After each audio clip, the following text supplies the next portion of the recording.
so for all of us, we'll leave it at that. Moving on a bit, it has been a fun time on not quite the Emerald Isle, but this Sceptered Isle. I think is the line from, am I really going to do this? I am, Shakespeare. About England and about the United Kingdom. It has been an absolutely wild ride over the past year. I see you're in New York City. I recognize that sound. Oh, yes. Sorry, I didn't know the. No, I have the same issue. I'm so used to the sirens going by that I'm immune to it. I have the same issue in my apartment. We're actually putting in windows, but that's another story. Well, you know what I was looking today, just because I wasn't sure what exactly we're going to be speaking about, and if you look at the range that we saw November 9th or November 10th in a lot of things, you'll find that for the most part, we've been trading in that range. I mean, you look at the euro, which I think November 9th, the range was like 109, 113.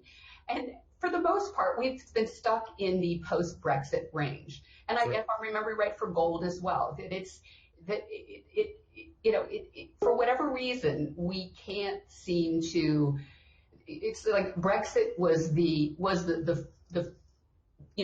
first shoe to fall, so to speak, and then the U.S. election came. And, there were some fast-paced trends, and if you were lucky enough to hop on board, you made money. But then if you waited until after that wave was over, it was much harder to make money. And that's the problem I see for traders right now, is for the second half of the year, how do you make money? And it's a really tough one. I mean, you'd like to say that the surprise angle is that the Trump administration can get some infrastructure. If they can't get it past this year and it becomes still a 2018 story, as long as the market believes that it will be seen in 2018, then maybe it's time to go back into the reflation trade and go long dollars, go short treasuries, whatever your instrument that you're looking at. But it's tough to think of how to make money for the second half of this year. There isn't real. I mean, there should be a trend. Say there should be a strong dollar trend based on what the Fed is doing. But that trend was taken away, or the possibility was taken away, when Trump won the election, because you had this enormous run up in the dollar, which would have been a slightly more prolonged trend in a normal version. You also have, on the other side, you have political events that in their unexpectedness and in their size take up so much room on the trading scale that's almost nothing left to do. Normally, we would depend on the central banks to provide us with our trends. Without maybe today that will be the case with the Fed that we do get. I mean, I'm just hoping that the market does not interpret whatever they say as a dovish hike, because I think it's going to be that much harder for risk appetite to scrape itself off the floor and get activated again. It is true, but if we're looking at odds, we're probably going to get their best interpretation of a dovish hike, because they want to raise rates. They clearly have wanted to raise rates for almost 2 years. They were stymied at the beginning of 2016 by the turmoil around the Chinese yuan and the equity collapses and things like that. It made the Fed, I think, very concerned that maybe this is real, that if we do start raising rates, markets have been based on nothing except liquidity, and they're going to collapse. That didn't turn out to be the case at all. So I think they may have a clear view for raising rates and saying, well, things are not great, but we need to raise rates. Well, and I guess the only winner in all of this, because now the market is, it's not convinced that we'll even see the third rate hike, although, they'll be like everybody else, watching the data to see what happens. But the only winner in all this ends up being equities, because, we're going to have slow normalization both here and in the Eurozone and certainly in Japan. Where do you put your money?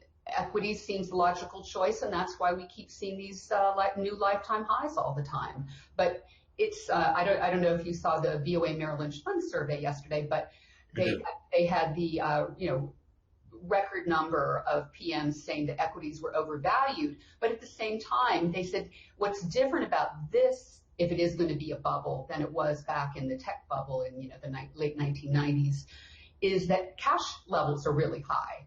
So, exactly. you still would seem to be safe hanging on and staying in equities, but everyone that I talk to, certainly with their own personal investing, is, it's very scared that, the bottom's going to fall out sometime, but it's just hard to see what's going to make that bottom fall out. The equities alternatives you're stymied in your choice of alternatives. It's much easier to follow what's going on now, but there's simply, whenever you come down to the decisions for where you're going to invest or where your manager is going to invest, you're going to get back to the idea of returns, where we have potential returns. And it's very difficult to look around and find other returns, which is benefiting equities enormously.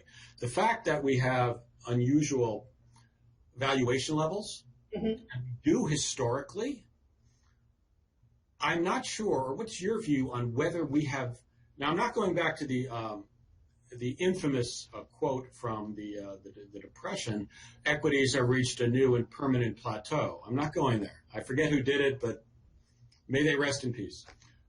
But is it possible that we're turning to a different type of equity market where P&Ls, I mean not P&Ls, but valuations are of a different criteria as to what they tell us? Well, I guess I always look, like, if we pretended that the crisis never happened, and you went back to 2006 and took the S&P level then, and I have done this exercise, a few months ago. But you go back there, and then you look at where we are now, and you look at what kind of gains you're seeing, and you're seeing something. And I wasn't compounding this, but it's like, let's just say 2%, 3% gains. So much lower than what you would get historically. So just from that point of view, I guess maybe these levels aren't overstretched. Right. But the problem is, we need to see we need to see the earnings staying firm. And if we have at the end of June and we get into July and we start to see the Q2 earnings, if they start to disappoint, then you have to think that some people will bail out of their equity long positions. The other thing that I've been hearing anecdotally is that people have gone into stocks, but they keep buying option protection to the downside because they are nervous whenever there's a big risk event. Sure. But the trouble is then they're forced, because of their option, to go into the cash market to buy because of their option. So it kind of propels itself higher when. And then you've got the banks managing all their option portfolios, which is always a volatile undertaking, shall we? Right. And difficult, because options portfolios are managed on the basis of models, and not so much on the basis of specific hedges, which you do in other markets. And that leads to, when it happens, heightened volatility because the models change very quickly. I remember doing this. Before we close, one thing I'd really like to know, and I ask everyone this question because it fascinates me. Markets have evolved tremendously, not just in our careers, but in the past 15 years. Primarily, of course, I'm focusing on the advent of the internet. And when I want something done around the house on the iPad, I ask my 8-year-old. It's crazy, and I do, and she does it. Where do you think, this is an unfair speculation, but I'm always fascinated, so I always want to ask it. How do you think this is changing the tenor, and is it of markets, and is it concentrating volatility while taking away sort of a normal sense of the markets? Well, I guess what is normal? I guess that's the question. So, I mean, if you look at it, that are spreads that are less than 1 pip wide better than than spreads that are 15 points wide? Of course they are. Is at least we like to feel that there is this illusion of a much deeper market where larger amounts are traded. That should be beneficial for people in the market and for their clients. And, I'd say for central banks also, because it means diminished volatility. The trouble with now having everything being done by algos, being automated, is that you are going to have those kind of flash crashes in whatever instrument you have. And is that something that we can live with? Is there something that can be done to improve it? Is it important also to have a human hand in the algo to make sure it knows, like you could program, 1,000 things for the algo to watch out with, but the human might be aware of that 1,001 thing that the algo doesn't. And so I just think it's going to be, it is the wave of the future. We're going to be going, instead of going to a personal advisor, we're going to just plug in what we feel about our investments, and the algo is going to do it for us and charge us, $10 instead of $1,000. So I think that's not necessarily a bad thing, but I think it's important to realize that there will always be this human element in trading that is important to incorporate into trading. I think it is. Maybe it's something like the program, the computer programs that play chess. They have gotten to the point in the past 10 years where no one can beat them, right? And they do it by infinite number crunching. But it no longer is important, because the contests, now that they've built the AI systems that can win at chess, it's no longer interesting. What remains interesting is when humans play against each other. So maybe that's what we need for the markets. One last thing I'd like to ask you: when you look ahead for this year, for the remainder of this year, we're just about at the midway point.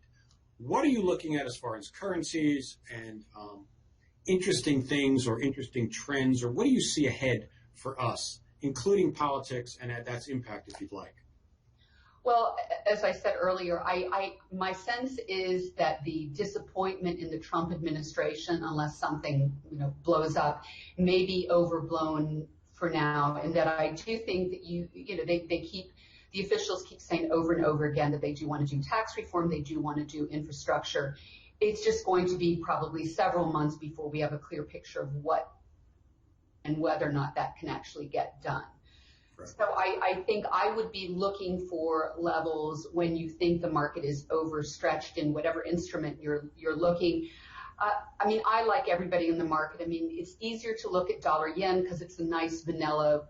The Bank of Japan is unlikely to give you the same surprises that maybe the ECB or like this week with the Bank of Canada might do.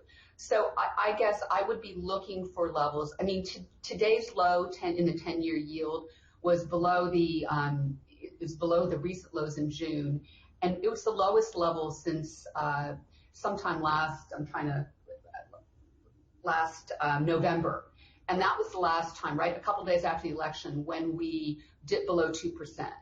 If we see something extension like that, then I think that is really overdone.